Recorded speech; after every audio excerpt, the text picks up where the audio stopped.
what God created me. And maybe he was in a hurry to leave this morning because he was running upstairs to read the Amnesty International report on Gaza, perhaps? Does he have any comment on their findings that genocide has been committed and is continuing to be committed in Gaza by Israel? I mean, he's aware of the report.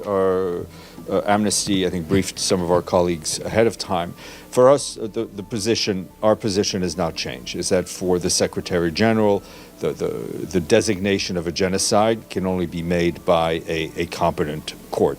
That has not stopped us from condemning the repeated violations of international law, from speaking out against the continued violence against civilians that we have seen, and advocating for an end to this conflict. Sorry, yes, please go ahead, and then go ahead. Thank you, Steph. The first question is about the phone conversation between the Secretary General and Erdogan today. Why Erdogan in particular? Why not one of the 22 Arabic countries? Why he engaging Turkey instead of engaging the Arab world in the situation of Syria, knowing that a lot of ethnicities, they are completely against the Turkish government because in their parliament they want to take the north of Syria and Aleppo. That's what announced. This just happened to be the Secretary General's first phone call. There will be others. He regularly engages with a whole host of actors. It's only normal that he engages with people who have an influence on a situation. And as I said, this was the first of phone calls. As mentioned, Mr. Pedersen, who represents the Secretary General, has spoken to a number of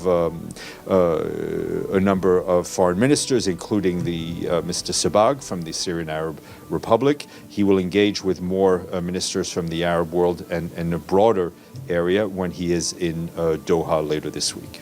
Yes, I understand. The Turkish and the Doha, the Syrian people, they are very sensitive, against these two engagement in Syrian issues, especially now we see like. But what is it? I don't understand. I mean, I appreciate your comments, but what is the question? Mr. Pedersen is going to Doha because there's a Doha forum where a lot of foreign ministers and people will be. So it is about engaging, obviously, with Qatar as the host, but also a whole host of foreign ministers from the Arab region and beyond. Right. My question is, can he engage other than Qatar and Turkey? And we know the history I just want you to listen to what I'm saying. Yeah, he is in Doha because it's the Doha Forum. There will be a large number of foreign ministers from the Arab world and beyond that he will engage with there. And as I said, he's already engaged. He engaged with the Iranians. He engaged with the Syrians. He will, no doubt, talk to a whole host of Arab foreign ministers and leaders who are from the region. Okay, thank you. Yes, ma'am. So the Office for the Prevention of Genocide, will that be filled? Yes, it will be filled. And so the process has begun? The process has begun. Currently, Virginia Gamba is managing the office in addition to her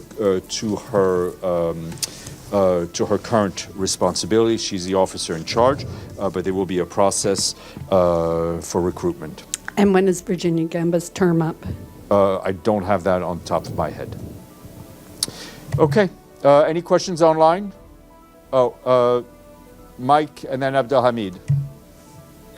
Thanks, Steph. Quick question for you. UNRWA released a statement yesterday claiming that Israel's running a disinformation campaign against it. And the UN and its officials have a kind of a history of twisting certain definitions to kind of fit their agenda. I wanted to ask you about something that was in this UNRWA statement.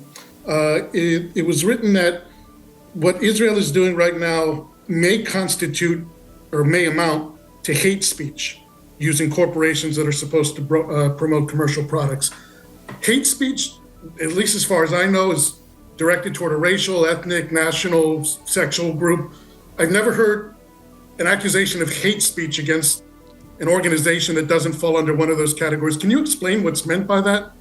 Look, I mean, I think you could reach out to UNRWA to get a more word-by-word explanation of their statement.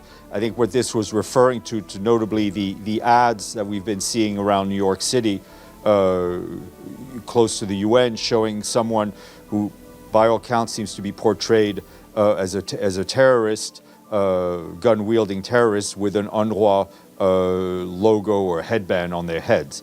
I think that's the general, that was the issue that was raised. As for the exact wording of the statement, I would ask you to reach out to UNRWA.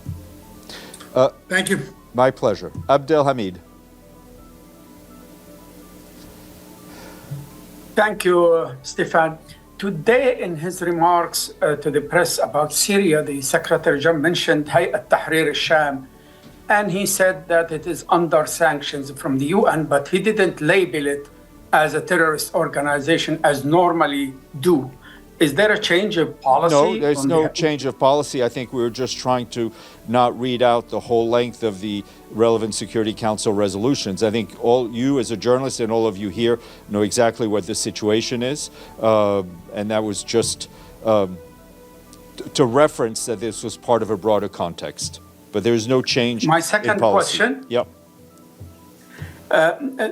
I want to thank you for mentioning that 50 Palestinians were killed today. So this, and the attack on Mawasi, a refugee camp, and so many tents were burned.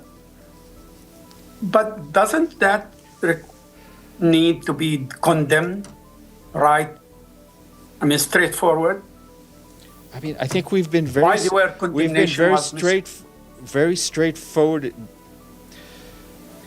We've been very straightforward in condemning the killings of civilians, the violations of international law that we see, frankly, let's be honest, that we see on a daily basis in Gaza, whether it's the bombings, whether it's the hostages that we see in Sudan, where people who are suffering from famine in a camp are being bombed. I mean, I think you should all know that we condemn all of these acts. We could go sit here for 27 hours in the day and individually condemn each act, but I think you all know very well where we stand on these things.